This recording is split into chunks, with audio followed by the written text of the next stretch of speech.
First day I was talking some basic issues. Then 3 days you had some lectures by other speakers also, and some good lectures on infrastructure issues also. Then issues with dams also have been discussed by Dr. Murali, and today we had lecture by UNICEF also, and the IMD, the role of IMD also. See how this India Meteorology Department has developed recently, and their forecast is almost near accurate. Earlier, 10 years, 15 years before, if anyone used to talk about IMD forecast, then people did not believe. People used to say that if they are saying rainfall will happen, it means it will not happen. But now if they are saying rainfall will happen, then 95% chance is there that it will happen.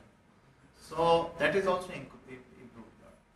But what improvement, most important improvement in rainfall, the weather forecasting has been related with cyclones. Like most of the cyclones, 5-6 days in advance, they give a warning and forecasting, and even landfall also, where actually it is falling finally. So almost very good accuracy. Only few kilometers, maybe 5-6 kilometers error is there. Otherwise, it's very correct. And that is great thing, because cyclone is something, one of the most devastating kind of disaster in coastal areas. Alongside, then coastal flooding is there, or other disasters are there. But in Kerala, landslides is also one of the prominent kind of disasters. So, if we look at various lectures, past 4 days that we had, the discussions also, then you had a group exercise also. I think someone is calling me. How do we see at resilience, and how do we think for risk mitigation, and how we can improve preparedness? So these are few points that emerge.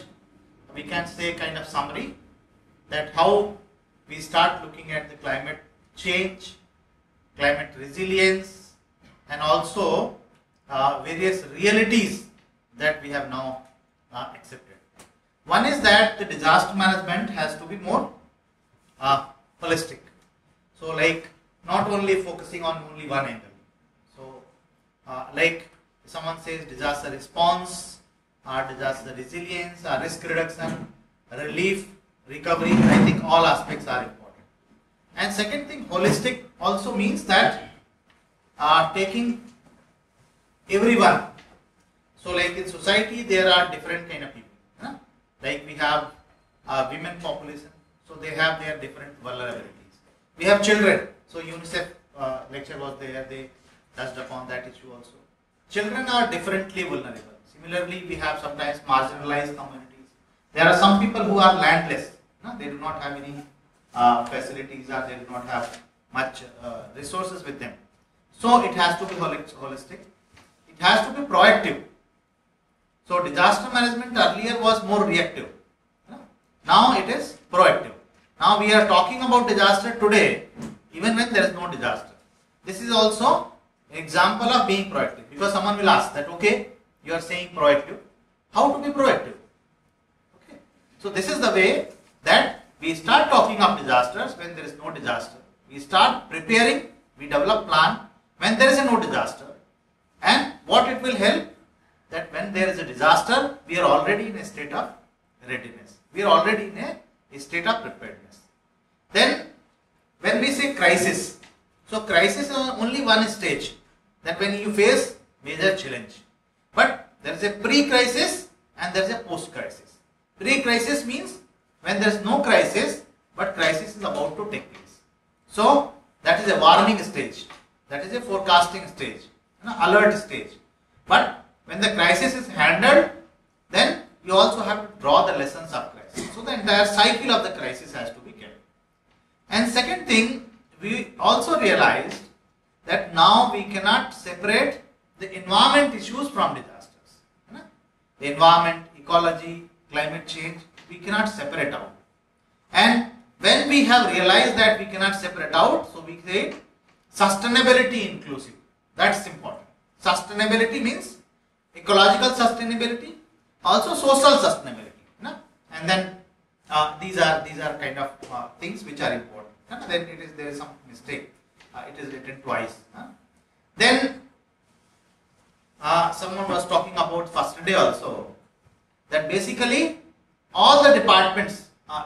See here also, I think there are 7 or 8 type of departments are present here, even more. No? You are coming from various departments. So each department has different role, responsibility. Otherwise also, forget about disaster. Normally you are, for example, there is a PWD department, Public Works department. Now what is your department? Revenue department. What is your department? You are from here.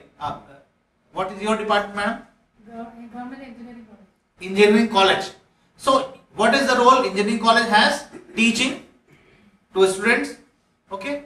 Then there are other departments like PWD is there, water resources departments are there, health department may be there. So any department you see, any institute also, like you have engineering college, there may be other institutes also. Each and every institute, each and every department has a specific role and responsibility. How disaster affects you? When a disaster takes place, you get additional burden.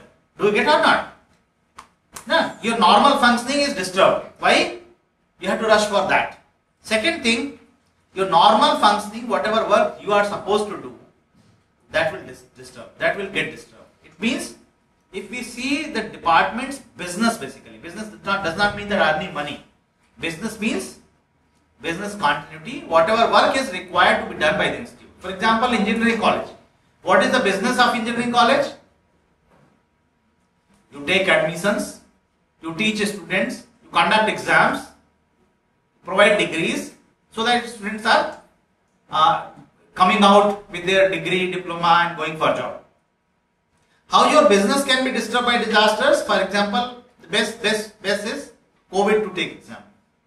COVID has affected a lot. That was also one kind of disaster. So any other kind of disaster also can affect your business. Here when I say business does not mean that the business person wala business. Like earning money. No.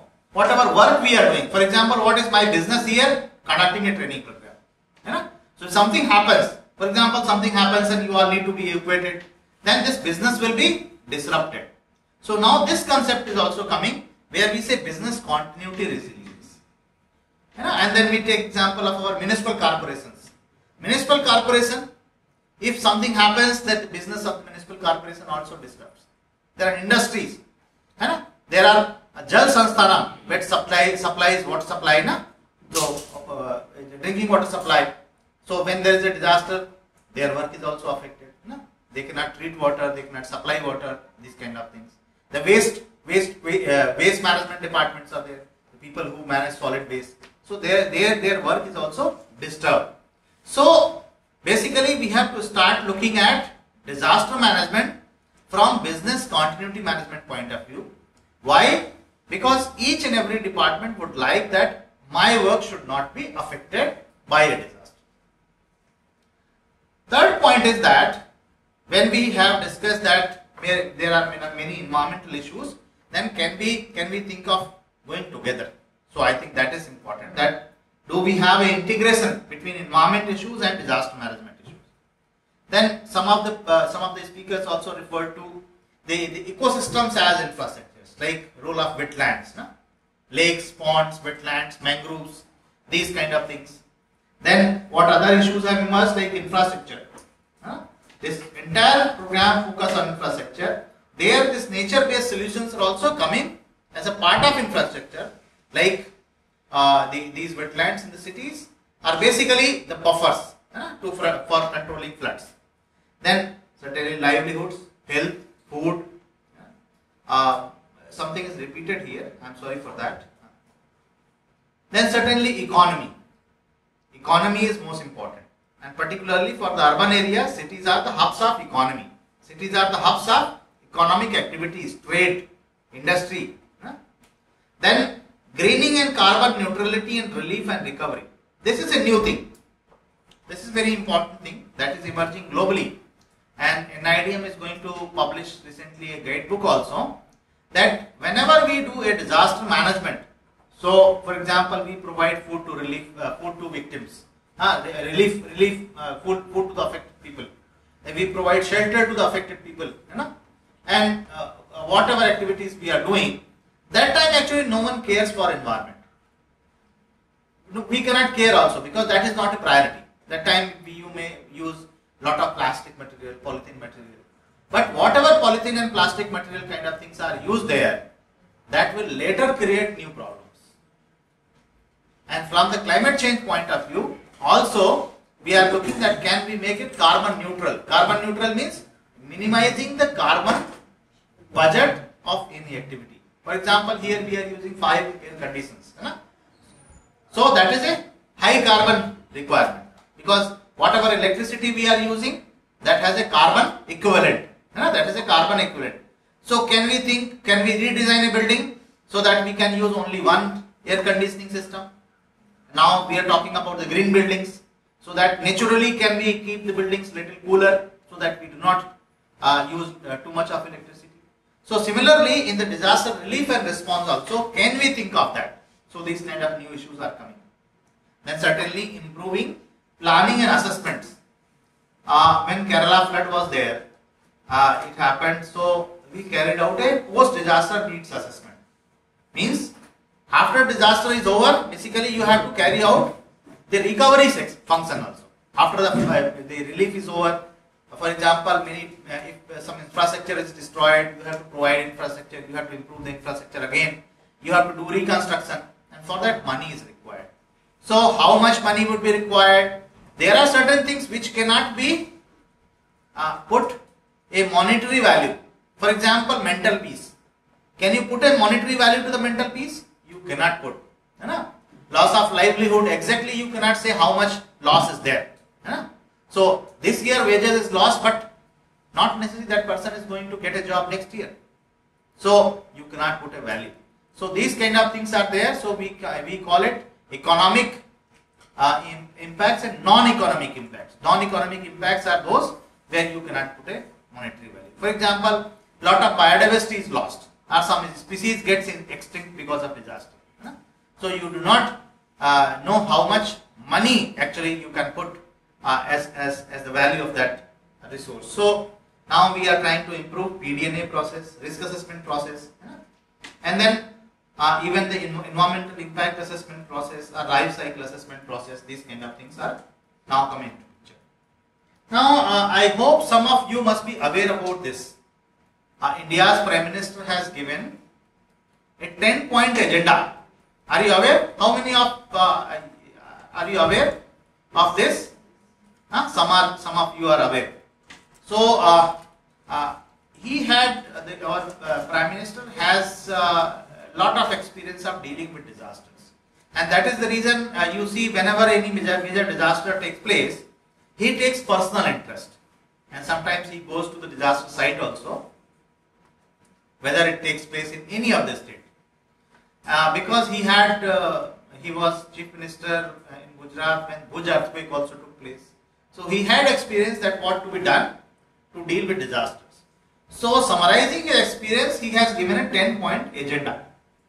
10-point agenda on disaster management, and this is a publication anyone can download also from my ResearchGate or in the website it is available. So very first thing that is important here is all development sectors must imbibe the principles of disaster risk management. So I was talking about various departments, and these departments are representing various sectors. Am I correct? For example, health department is there. So health department basically health sector. What is the job of the health sector? Provide health services, provide medicines, provide doctors, provide and maintain hospitals, open new hospitals. You have mobile health services also, vaccination, immunization, so many things which are coming under health sector. But what happens if a disaster takes place? The activities, and in other terms we can say the business of that sector is affected. So he has suggested that not only revenue department or disaster management department, but all the departments should prepare for disasters, should think that how disasters can affect them and how they should prepare and how they should mitigate the disaster risk. So that is important. I am just telling another example, that highway, there is a department of roads and highways. How department and roads and highways is affected by disasters? Can anyone tell? You can speak in Malayalam also. Collapse of bridges and roads. Yes, and even sometimes roads are washed away. So it is affecting not only that roads and bridges department, it is affecting many other people also. Then the businesses will be affected, industry will be affected, and even the hospital, the ambulances that were supposed to ply on that road cannot take the patients to the hospital. Our doctors cannot reach to the hospital. So one department's work is also linked to other departments' work. For example, water supply. If electricity supply department is affected, the water supply will also be affected. Am I correct or not?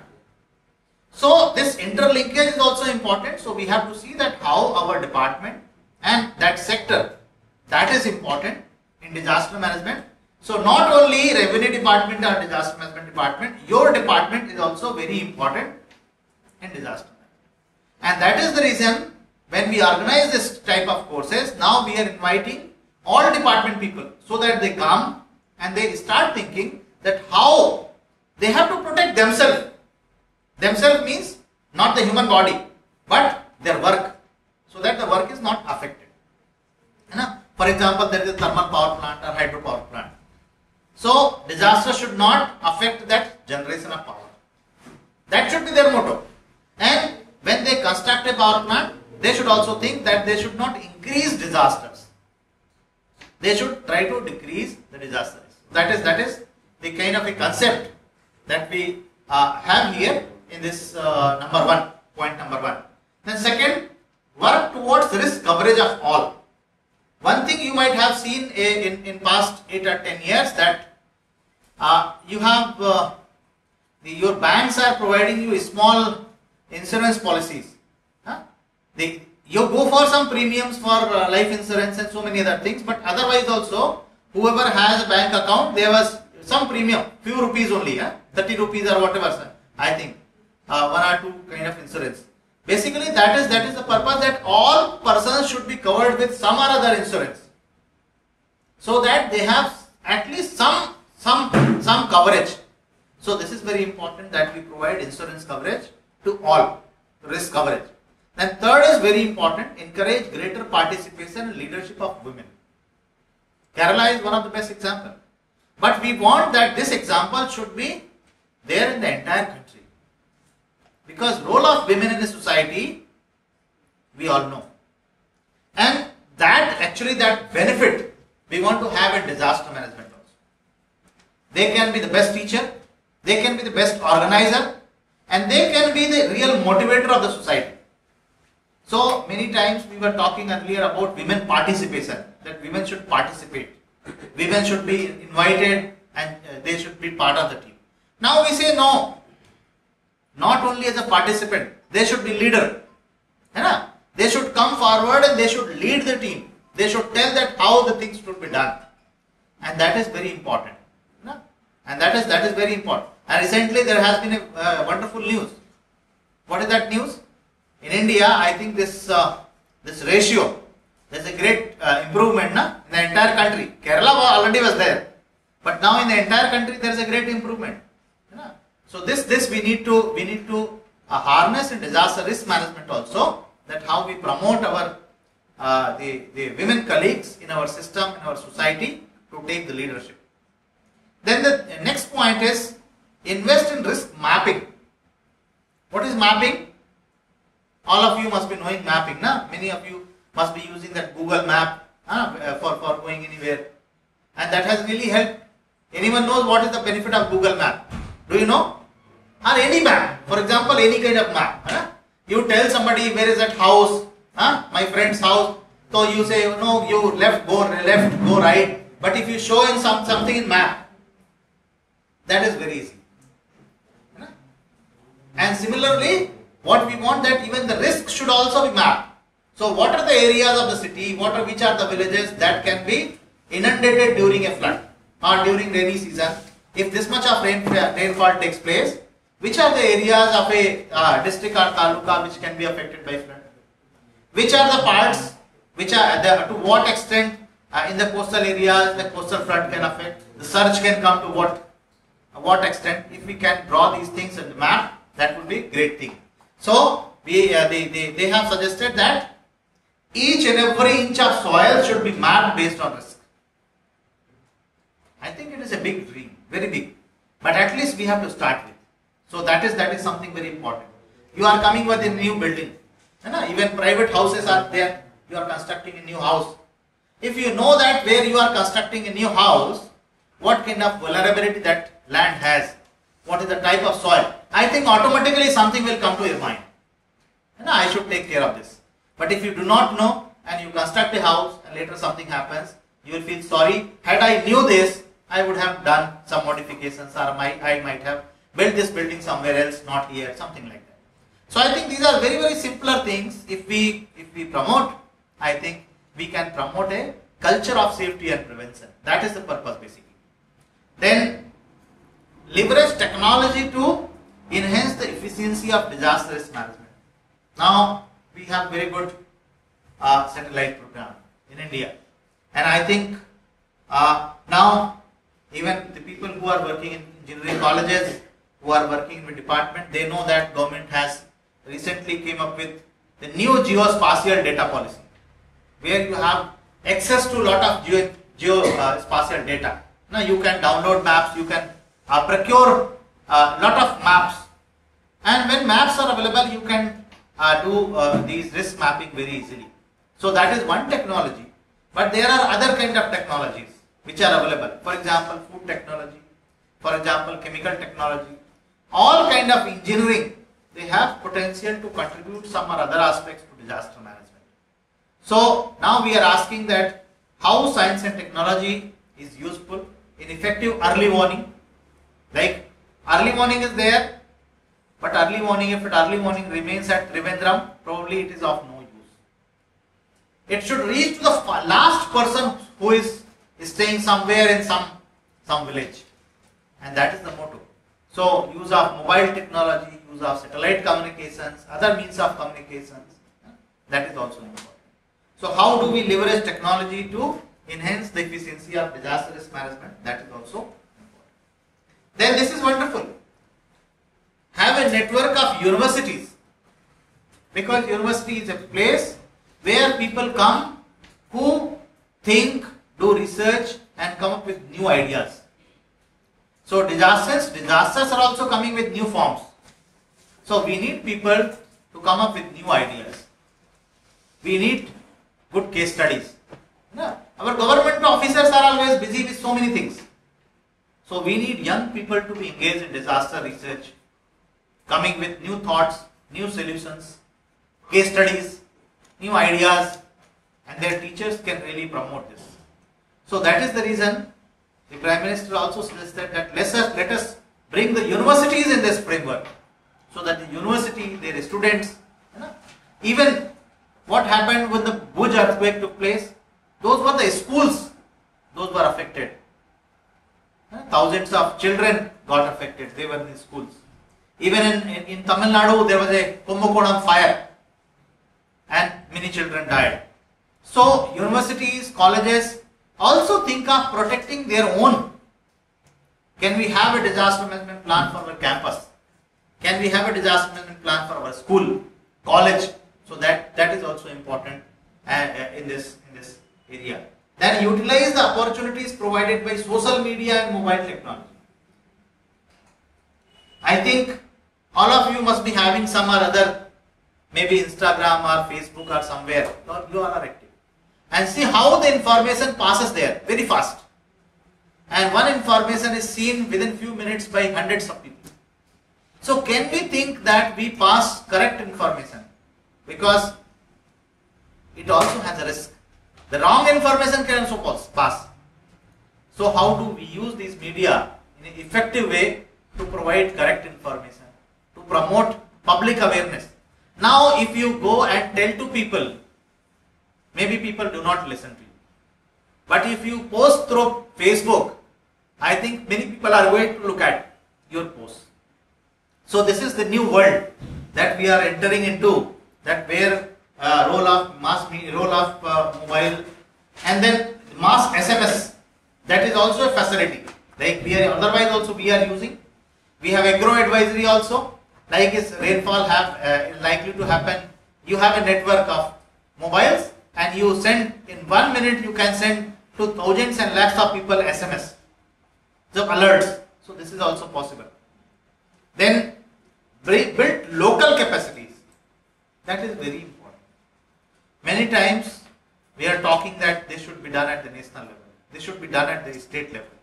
But where actually the change is required, these policies of nation and state should be translated into local action. The village level, taluka level, and even mohalla level, ward level. I think that is important. So local capacities. Why local capacities are important? Because if some disaster takes place, we have a concept of golden hour. In any disaster, it is the minutes to hours that is most important. And in that period, only the local people are there to support you. If you have some local volunteers, they can help you. If there are local officers, they can support you. The STRF will take some time, NDRF will take more time to reach. So, the government is now saying that we should promote local capacities. I think that is very important. And last two items, very important. One is, every disaster is a teacher. Here, many teachers are there. Do they agree with me? The disaster is a teacher. Am I true? Am I correct? Disaster is a teacher. But many times, disaster comes, teaches, but we do not learn the lesson. We forget that lesson. Because every disaster tells that what was wrong and what was right. So if we take that lesson, record that lesson, and take care of that in future, I think we can avoid, or if not avoid, at least we can reduce the disasters. So that is very important. So this is also said, that is the reason every disaster now we are trying to develop documents and case studies so that we can draw the lessons. And there in fact these young people, universities, colleges can be of great help also.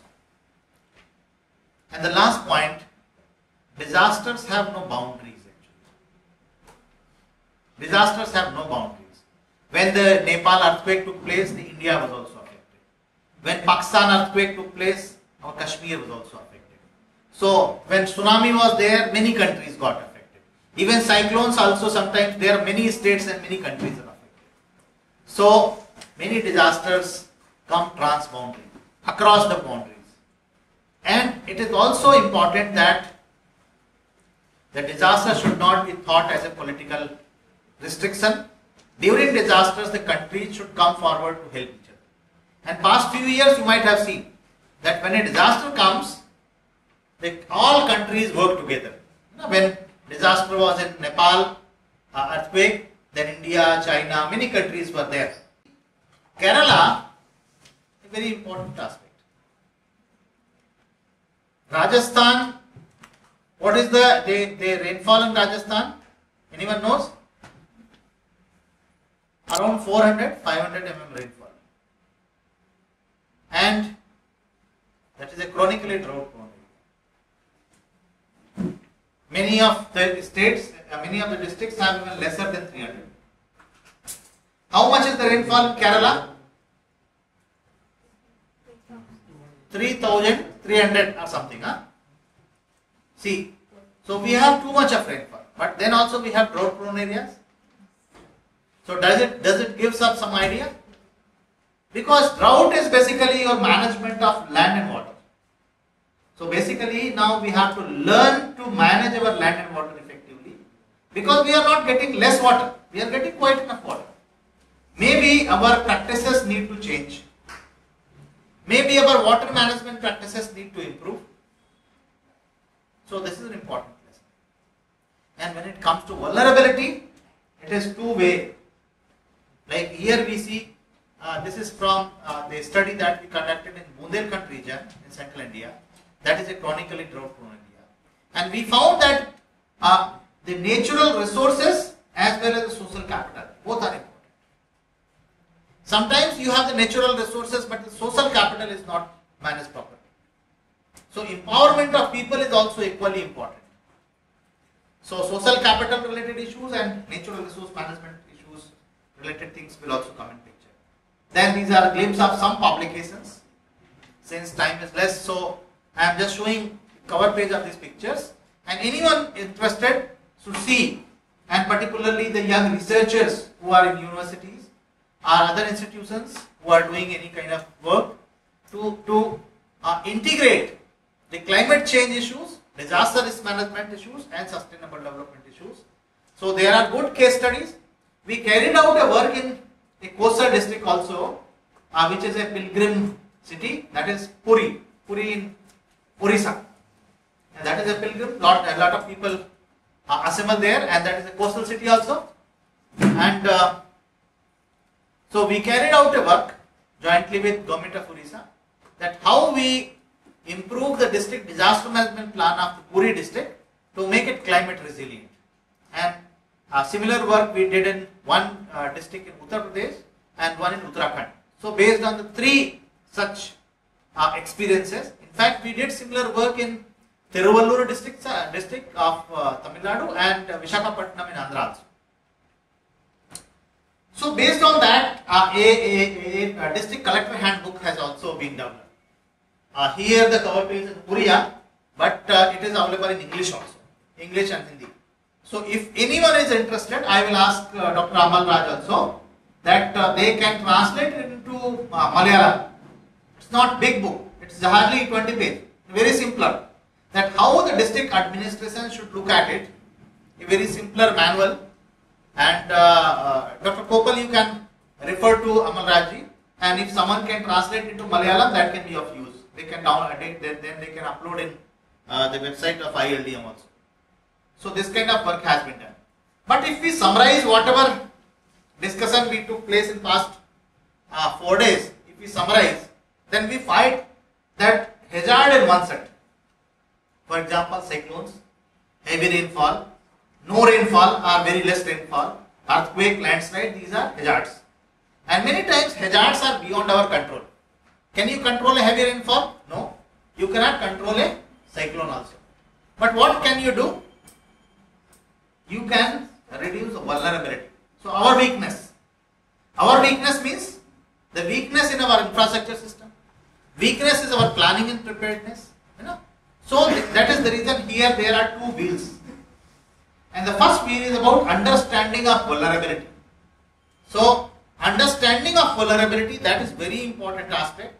And vulnerability, there are 4 signs like people, the systems, the infrastructure, like buildings and these things are indicated here. So what are the weaknesses in these systems? And then we have a concept that we call it shared learning. That we take that knowledge to people and we work as a catalytic agent, and then basically we try to understand that who are going to be the key role player. Key role player, we call it systems, agents and institutions. Institutions like municipal council, that is an institution. Panchayati Raj institution, PRIs, that is an institution. And agents are the people who can bring the change, because even some people who are aware, who come forward, they can help us bring the change. And systems like a water supply system, the transport system, the energy system, waste management system, health system, these are the systems. Then this is a again a manual that we have prepared based on our experience in dealing with floods. That how do we integrate the climate information into flood management in a district called Gorakhpur. Gorakhpur district in Uttar Pradesh is known for Japanese encephalitis. Many of you must be knowing. And it is a chronically flood prone area, because whenever Nepal releases water, the Gorakhpur is flooded. We have similar problems in many of the districts in our country. That even it's not on their fault, but some other place releases water and they get flooded. So how do they prepare for it? So this is One of the example that can be thought. This is a new thing that we have to start thinking. We are talking about cities, we are talking about villages, but there is always something between city and village. And that is a peri-urban area. Even in Trivandrum also, what is the vulnerability of peri-urban systems or the urban fringes of Trivandrum? People do not talk about. Because urban planning does not take those areas. The rural areas will talk about agriculture and other things. But those are not purely agriculture people. They are living there, they are working in city. Those are the areas where the waste, whatever waste is generated being within the city is dumped there. There is a labor market. There must be grain market. So we are getting lot of benefits from these peri-urban areas, but actually we are not considering or we are not concerned about those peri-urban areas. So looking to this, and not only Trivandrum, even smaller cities also, now boundaries are changing very fast. So initially it is a rural area, maybe 5-10 years after that it becomes a peri-urban area. Peri-urban area becomes city area. So we have to expand the municipal boundary.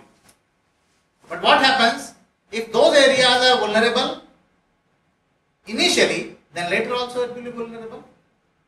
So a new thought process is working globally and particularly in Asia Pacific, that we start talking about these peri-urban systems also. And these peri-urban systems also have a lot of sometimes lagoons and lakes, ponds, biodiversity parks also. And now in fact new engineering colleges, all those are coming in these areas only, surrounding the city. For new hospitals, these kind of things, recreation areas, the ecotourism areas. So those are also important lessons. Then these are some publications jointly with UNICEF, that how children are vulnerable, differently vulnerable. Like we are also vulnerable to climate change, but we are different. Our vulnerability is different and children's vulnerability is a little more serious. Because children, and particularly the urban children, they are like half orphan because their parents, sometimes both parents are working for their wages and the entire day they are free. And there are water sanitation issues, there are other challenges. So the issues related with water sanitation, issues related with children's education, their health care, how it is affected by the impact of climate change. This kind of study also we have carried out. So you should also think when we talk about the city resilience or infrastructure resilience, that how do we enable this infrastructure resilience, particularly in those areas where these poor people are living in cities, because their children is affected more as compared to people of allied class or people who are having better facilities. These are other publications. One is on developing disaster resilience, risk resilience in cities. There is one book that we have published on disaster communication and early warning. So there are a series of publications and IDM has brought. You can take advantage, you can download it. And recently we also came up with a number of case studies published under a book called Nature-Based Solutions for Resilient Ecosystems and Societies. So these are the book. Based on the lessons of COVID also a book has been published. So if anyone interested that how COVID has affected various sectors, even food security, transport system, energy system, that is also there. And as I started on the day one, that ultimately whatever knowledge we are generating, we are discussing here, ultimately we have to integrate at the local level. That is very important. So how do we start developing local plans? Have our villages came up with a disaster management plan? If not, we have to think that villages should come up with a disaster management plan. We should start giving training to our village people to understand the climate risk and to come up with disaster management plan. I think that is very important. Both villages as well as urban local bodies, ULBs, that is also equally important. And that will actually help us bring the change on the ground. So I would not be speaking for longer time because it is already 5 p.m. The last message that we need development. We need development. We need faster development. But we need to have a balance with nature also. I think that is very important. So how do we create this balance will help us fight the challenge of climate change. And sometimes I quote this message of Lord Buddha. Lord Buddha said that middle path is the way to wisdom. And this is not a religious viewpoint. In fact, I find it a scientific viewpoint. And in fact, in all the religions, this is the message. That you should have a balance. So, can we think of that message given by all the religions into our developmental planning? That we need buildings, we need infrastructure, but we need to protect the infrastructure, ecosystems also. We need to protect our natural systems also. And how do we keep a balance so that the climate change is not increased but is reduced? I think that will be the most important and most powerful script. So thank you very much for listening to me.